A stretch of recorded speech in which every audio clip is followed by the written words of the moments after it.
ನಾಟಕ ಬೋಧಿಸತ್ವ. ರಚನೆ ಸಾಶಿ ಮರಳಯ್ಯ.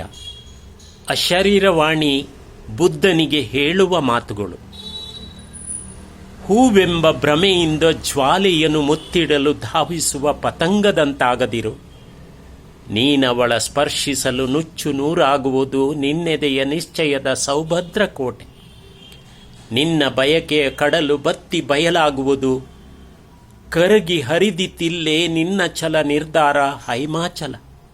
ಎಚ್ಚರಿಕೆ: ಸತಿಸುತರ ಹಿತಕ್ಕಾಗಿ ಮಾನವರ ಬಲಿದಾನ ಸರಿಯೇ? ಹೇಳು ಸಿದ್ಧಾರ್ಥ. ಬಾಳು ನಶ್ವರ ಕಂದ. ಹಾಳು ಕಾಮ ವೈಯಾರ ದೈಸಿರಿಗೆ ಮನಸೋತು ಮುಳುಗದಿರು. ಅಮೃತ ವೃಕ್ಷದ ಬುಡಕ್ಕೆ ಕೊಡಲಿಯಿಡೆ ಒಳಿತಲ್ಲ. ಸಿದ್ಧಾರ್ಥ, ಇದು ನಿನ್ನ ಜೀವನದ ಪರ್ವಕಾಲ.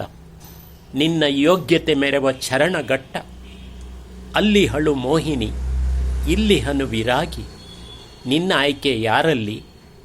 ಮೋಹಿನಿಯೇ, ವಿರಾಗಿಯೇ?